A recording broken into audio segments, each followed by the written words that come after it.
Merhaba değerli TV 2020 izleyicileri, ben diyetisyen Merve Koç. Diyetisyen Merve Koç ile Sağlıklı Beslen, Sağlıklı Yaşa programına hoş geldiniz. Bu haftaki programın konusu laktoz intoleransı ve laktozsuz beslenme. Nedir bu laktoz intoleransı ve laktozsuz beslenmede ne gibi püf noktalarına dikkat etmeliyiz? Bu gibi konu başlıklarını birlikte inceleyelim.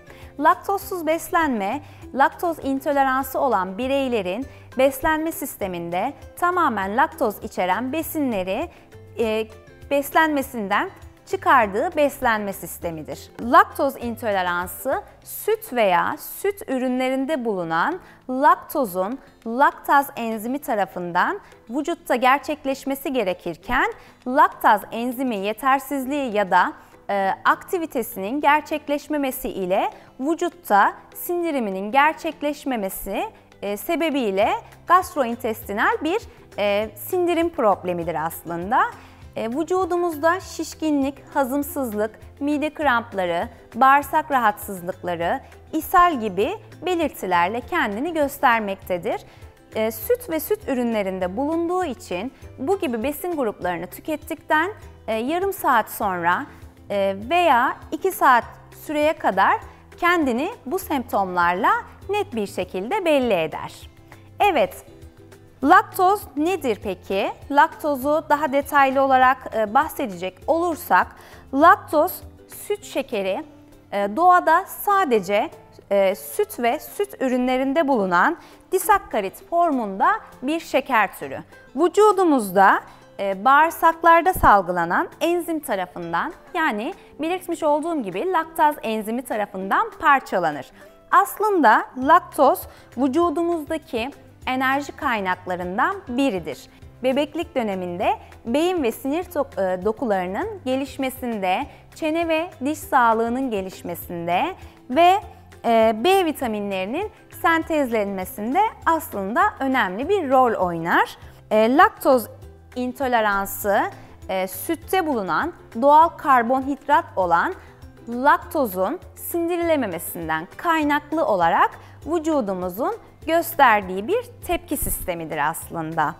Peki bağırsaklarımızda kendini rahatsızlık ve kronikleşen ishal gibi durumlarla kendini gösterdiğini belirtmiştim aslında size. Laktozsuz beslenme nedir peki? Bu gibi noktaya da değinelim isterseniz. Bu diyette bizim amaçlamış olduğumuz konu aslında bu yaşamış olduğumuz semptomları minimum düzeye indirmektir aslında. Yani bu beslenme sistemi normal beslenme rutininden çok farklı olduğu için bu yüzden ilk etapta zorluk çekebilirsiniz. Fakat laktozsuz beslenme sistemine geçerken kademeli olarak geçmek aslında sizi daha çok rahatlatacaktır. Peki laktozsuz beslenme nasıl yapılır? Bu gibi noktalarda size püf noktalarını verecek olursam aslında laktoz içeren besinlerin yerine göstermiş olduğumuz laktozsuz süt ve süt ürünlerini, yani laktozsuz kefir, laktozsuz yoğurt, laktozsuz peynir, bu gibi süt ve süt ürünlerini beslenmenizde değerlendirebilirsiniz. Kesinlikle ama ürününüzü alırken ya da tedarik ederken, kullanırken yine bahsetmiş olduğum gibi beslenmede bizim çokça dikkat ettiğimiz etiket okuma alışkanlığına çok dikkat etmelisiniz. Almış olduğunuz ürünlerin üzerinde kesinlikle laktozsuz ibaresi bulunmak durumundadır. Doğal besinleri daha çok tercih edebilirsiniz. Bunlar et, tavuk, balık gibi doğal protein kaynakları, yumurta ve doğal yeşil yapraklı sebzeler, meyveler, taze meyveler, bu gibi besin gruplarını da sıklıkla tercih edebilirsiniz. Laktozsuz sütleri isterseniz bunları tercih edebilirsiniz. Badem sütü, yulaf sütü, soya sütü, Hindistan cevizi sütü, pirinç sütü de var. Onu da değerlendirebilirsiniz. Bu gibi bitkisel sütlere beslenmenizde yer verebilirsiniz laktozsuz birer alternatif olarak. Peki besin etiketlerini kontrol etmeniz gerektiğini söylemiştim size. Bu konuda da çok hassas olmanızı öneriyorum. Çünkü bu konuda da dikkat etmezsek bu ürünlerin tüketilmesiyle birlikte vücudumuzda gösterilen bu semptomlar daha çok ağırlaşarak bizi daha çok rahatsız edecektir aslında. Peki laktoz içeren besinler nelerdir?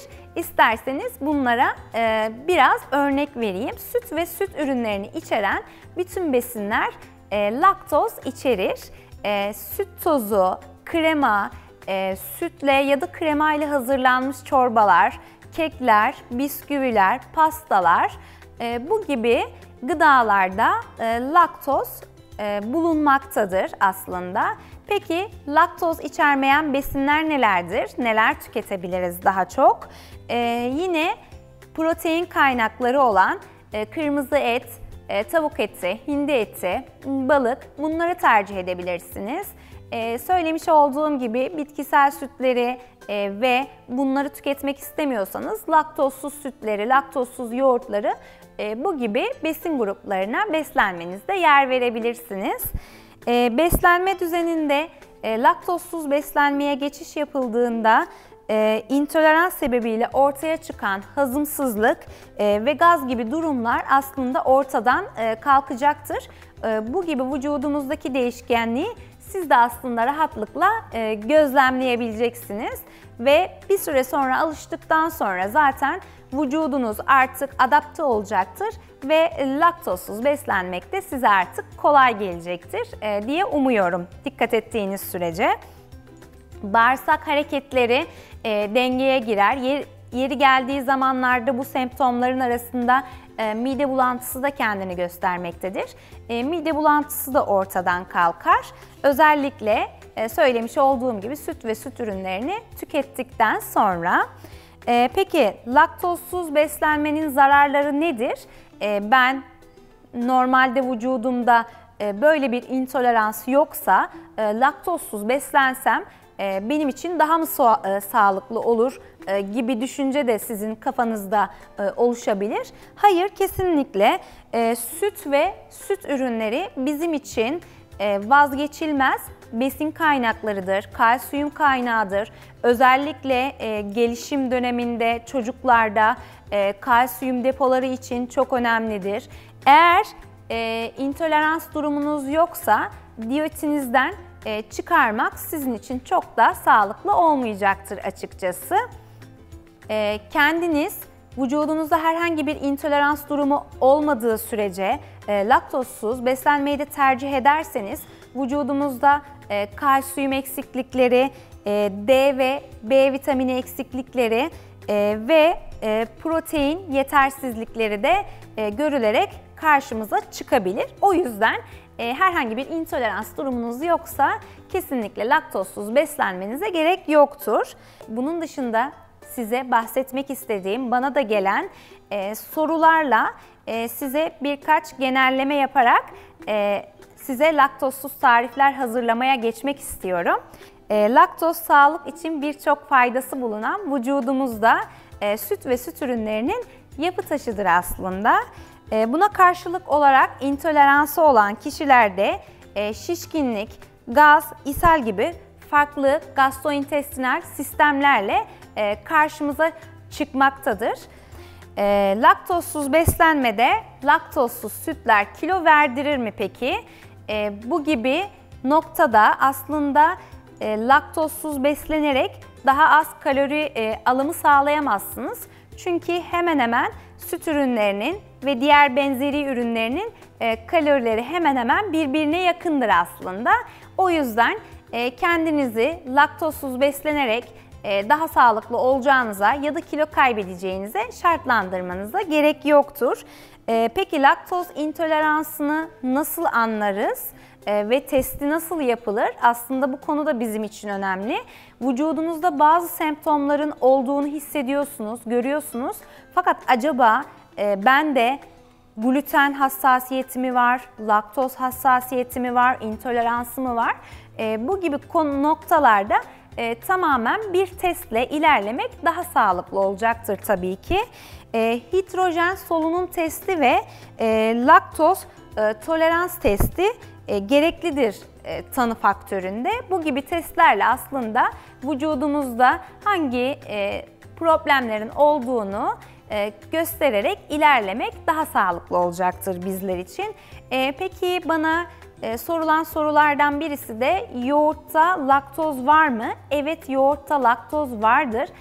Fakat yoğurtta bulunan aktif yararlı bakteriler laktozu daha aza indirgeyerek yoğurtta bulunan laktozun daha aza indirgenmesini sağlar. Ama bu demek değildir ki beslenmenizde yine yoğurdu rahatça tüketebilirsiniz. Laktoz intoleransınız varsa kesinlikle bu ürünlerin laktozsuz olanlarını tercih etmeniz sizin sağlığınız için çok daha iyi olacaktır.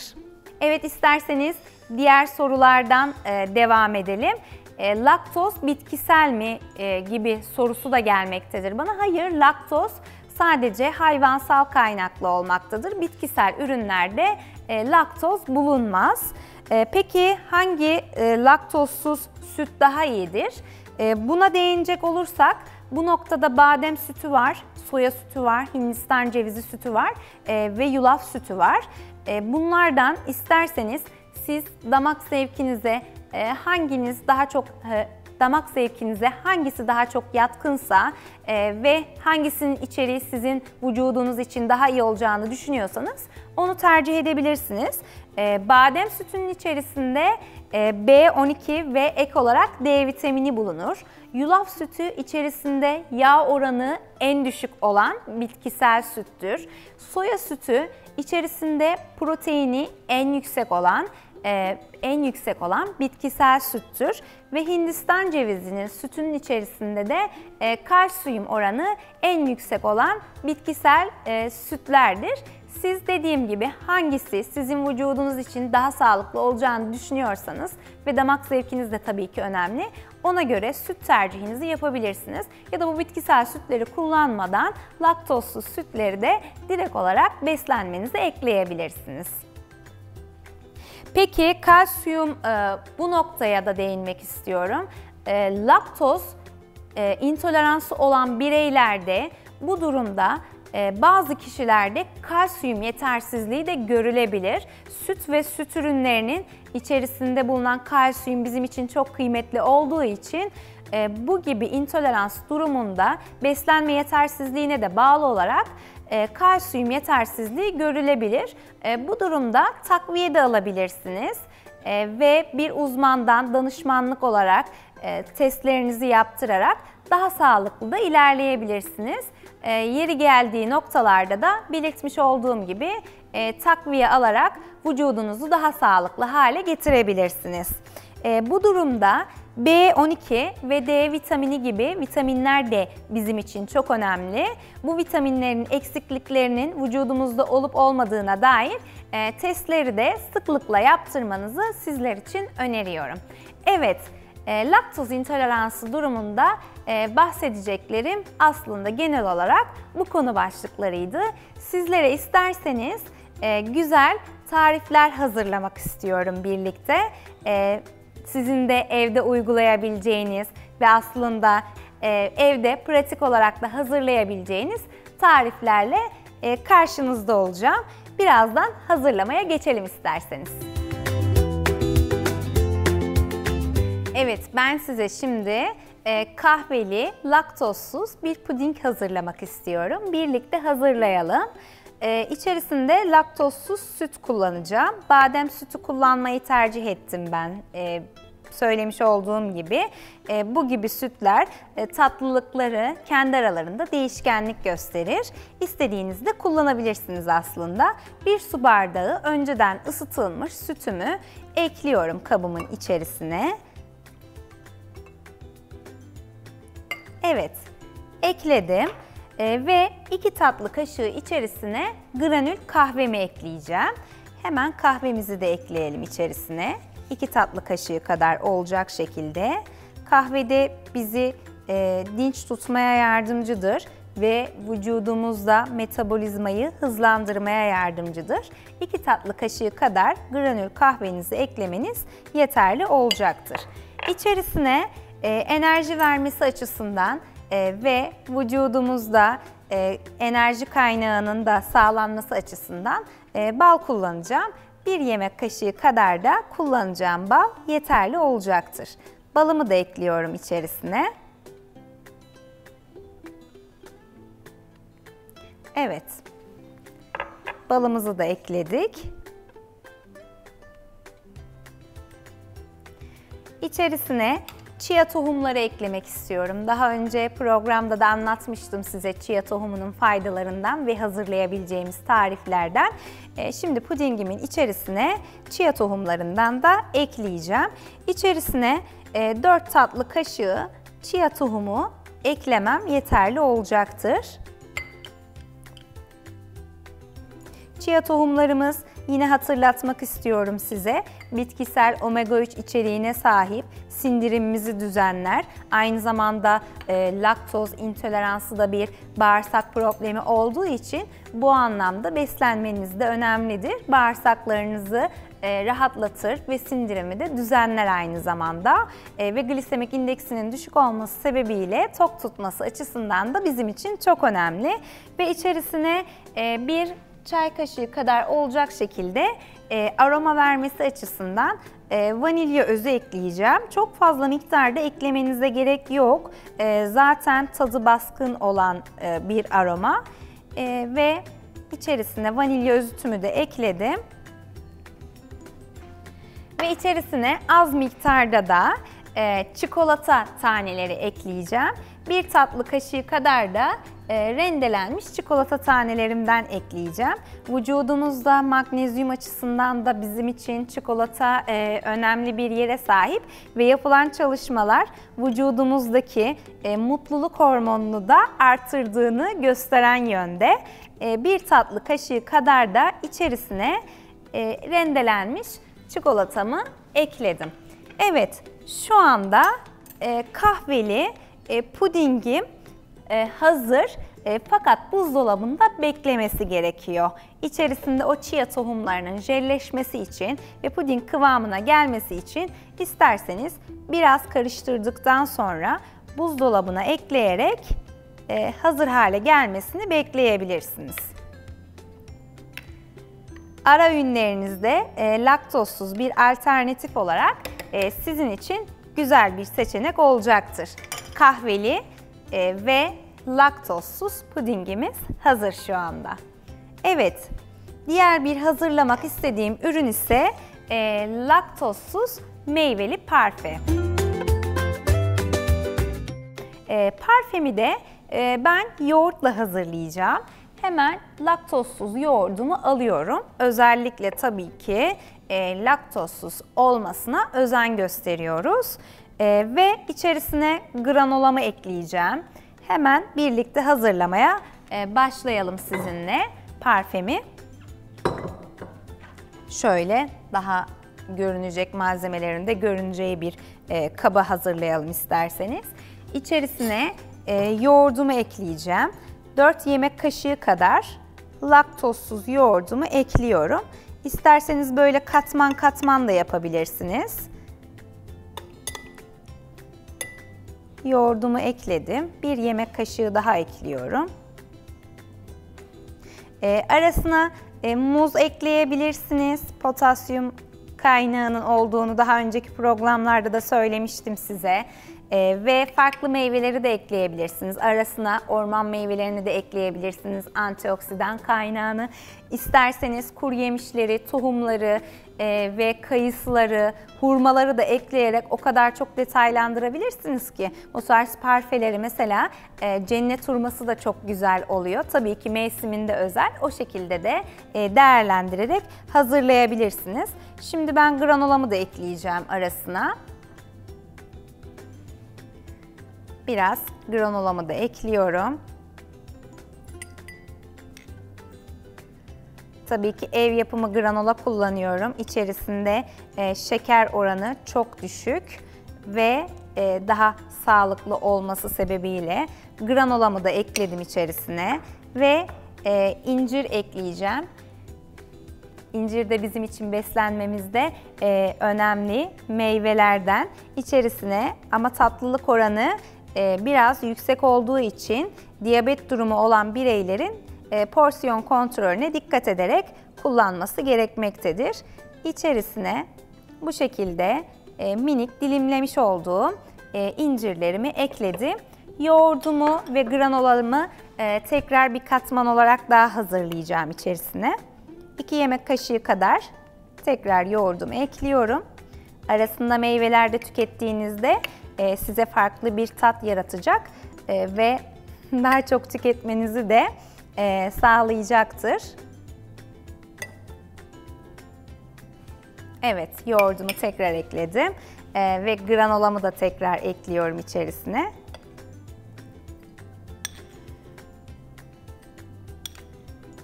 Evet, bu kadar miktar yeterli.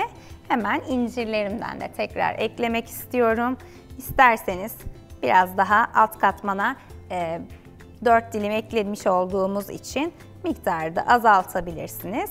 Son olarak da üzerine bizim için faydalı yağlar bulunan tohumlardan ceviz, fındık ve bademden oluşan, ben bu şekilde ince kıyım hale getirdim. Siz hazırlayacağınız bu tariflerde de daha pratik olması açısından bu şekilde ince kıyım hale getirebilirsiniz.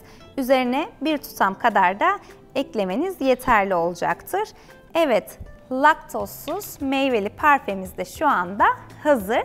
Bu tarifimi de sizin için pratik, farklı bir tarif olarak göstermek istedim. Siz de ara öğünlerinizde tercih edebilirsiniz. Ya da sabah kahvaltınızda, kahvaltı öğününüzün yanında da yine tercih etmek sizin için güzel bir seçim olabilir. Evet, şimdi diğer laktozsuz tariflerime geçelim isterseniz. Farklı tarifler de göstermek istiyorum size. Smoothie hazırlamak istiyorum. İsterseniz birlikte smoothie hazırlamaya da geçelim. Evet, şimdi hemen laktozsuz, cevizli bir smoothie hazırlamaya geçelim isterseniz. Yine blender yardımıyla hazırlayacağım içeceğimi. İçerisine bitkisel sütlerimden eklemeyi tercih ediyorum yine. 300 milim kadar eklemeniz yeterli olacaktır. İsterseniz daha böyle tok tutucu ara öğün olması sebebiyle miktarı da artırabilirsiniz. Ben 300 milim bitkisel sütümü ekliyorum. Soya sütü kullanmayı tercih ettim. Söylemiş olduğum gibi içerisinde bulunan proteinin diğer bitkisel sütlere göre daha yüksek olması sebebiyle. İçerisine muz ekleyeceğim. Glisemik indeksinden dolayı ve içerisindeki magnezyumdan kaynaklı olarak magnezyum, potasyum. Bu bir orta boy muz, yarısını ekleyebilirsiniz. 300 milim için yeterli olacaktır. Muzumu da ekledim şu anda sütümün içerisine. Ve yulaf ekleyeceğim bu kez de içerisine 2 yemek kaşığı. Yulafı da daha önce bahsetmiş olduğum konularda anlatmıştım size. Yulaftan bahsetmiş olduğum konularda glisemik indeksi düşük, sindirim sistemimiz için çok önemlidir. İçerisine 2 yemek kaşığı da yulaf eklememiz yeterli olacaktır. Ve bizim için faydalı yağ asitlerini bulunan, içerisine ve enerji kaynağı olan cevizi de eklemek istiyorum. İçerisine ekleyeceğiniz 2 tam adet ceviz de yeterli olacaktır. Cevizimi de ekledim ve son olarak da içerisine kakaomu ekleyeceğim. Kakaoyu da aroma vermesi açısından ekleyebilirsiniz. İsterseniz yine siz bitter çikolata parçacıkları da ilave edebilirsiniz. Bir çay kaşığı da ekleyebilirsiniz. Yarım tatlı kaşığı kadar ekliyorum içerisine kakaomu ve blender yardımıyla içeceğimi hazır hale getireceğim. Evet, homojen kıvam alana kadar karıştıracağım.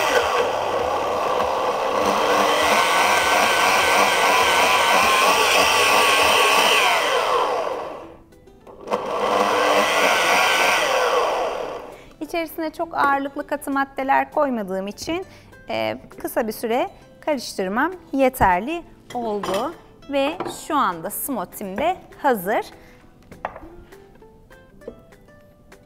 Kakao rengini verdi. Şu anda laktozsuz smoothie'miz de hazır. Yine ara öğünlerinizde tercih edebilirsiniz. Sabah kahvaltınızın yanında tüketebilirsiniz. Ya da bir güzel spor için içecek alternatifi de olabilir. İçerisinde ceviz olduğu için, yulaf olduğu için ve kakao olduğu için spordan önce, egzersizden önce de isterseniz tüketebilirsiniz. Evet, son olarak da laktozsuz farklı bir tarif hazırlamak istiyorum size. Yine puding hazırlayacağım. Hemen isterseniz hazırlamaya geçelim birlikte. Değerli izleyicilerim, şimdi de sizlere son olarak limonlu ve avokadolu laktozsuz bir puding hazırlamak istiyorum. İsterseniz hemen birlikte hazırlamaya geçelim. Yine bitkisel sütlerle hazırlayacağım pudingimi. İçerisine 300 milim kadar yine dilediğiniz bitkisel bir sütü eklemeniz yeterli olacaktır.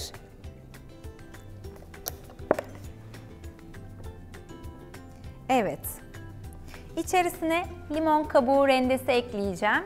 Limon da bizim için C vitamini açısından oldukça önemlidir. Hem içerisine güzel bir aroma vermesi açısından hem de o vitaminlerden yararlanmak için limon kabuğu rendemi ekleyeceğim içerisine. Bir limonun kabuğunu rendelemeniz yeterli olacaktır. Çok büyükse limon, isterseniz yarısını yapabilirsiniz. Limon kabuğu rendemi ekledim içerisine. Hurma ekleyeceğim.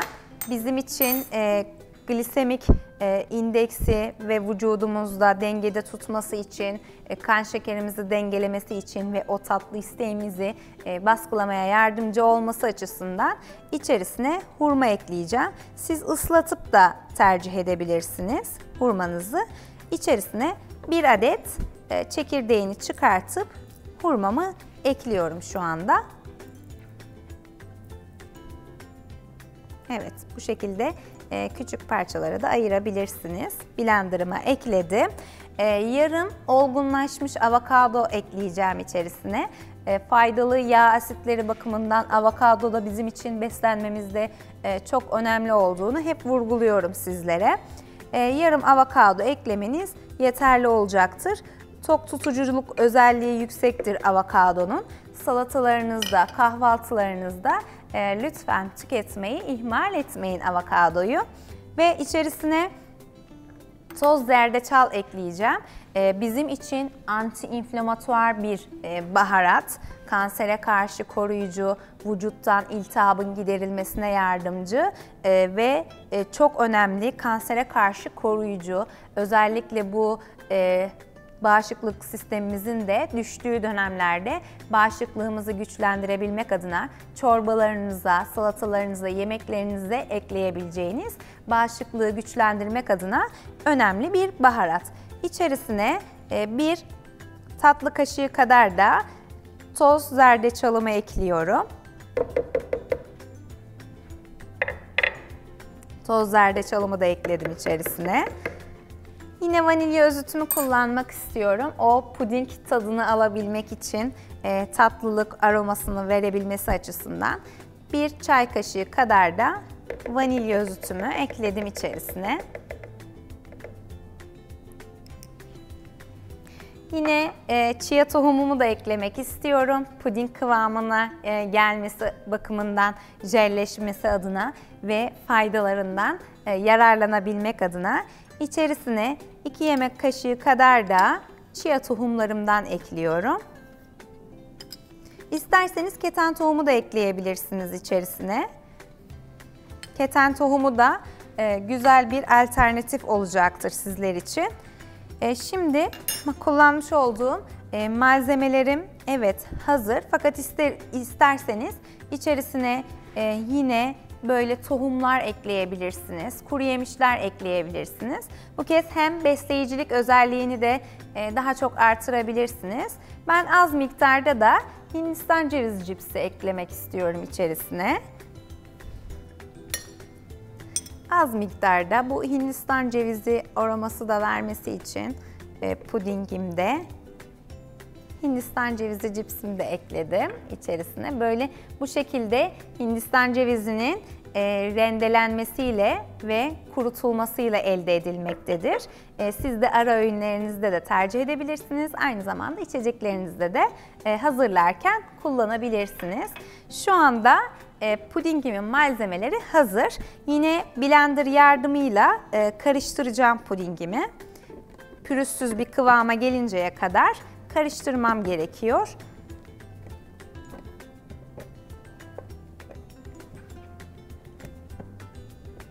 Evet.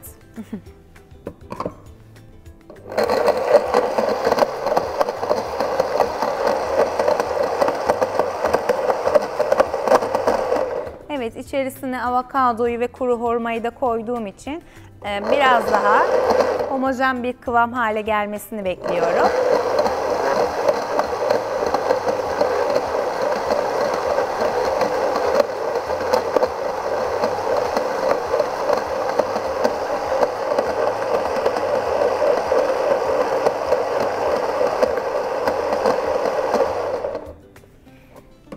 Evet, şu anda da karışımımızı karıştırarak hazır hale getirdik. Ve rengini zerdeçaldan aldı. Bu anlamda zerdeçal çok kuvvetli, renk, aroma bakımından çok kuvvetli bir baharat. Evet, şu anda üzerini isterseniz şimdi süsleyebilirsiniz. Buzdolabında beklemesi gerekiyor. Bir gün bekletirseniz, örneğin geceden hazırlayıp ertesi gün tüketirseniz daha iyi olacaktır. İsterseniz buzdolabında beklettikten sonra da üzerini süsleyebilirsiniz. Birazcık üzerine Hindistan cevizi serpiştireceğim ben. O şekilde buzdolabımda beklemeye bırakacağım.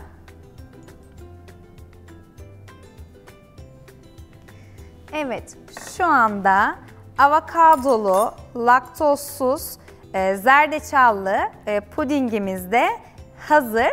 Yine ara öğünlerinizde tercih edebilirsiniz ya da gün içerisinde tatlı krizlerinizin olduğu dönemde de tercih edebilirsiniz. Hepsinin tatları da birbirinden güzel, beslenmenizde uygulayabileceğiniz pratik tarifler. Bugünlük size bahsetmek istediklerim bunlar ve paylaşacağım tarifler bunlar. Başka programlarda görüşmek dileğiyle, kendinize iyi bakın. Saygılarla.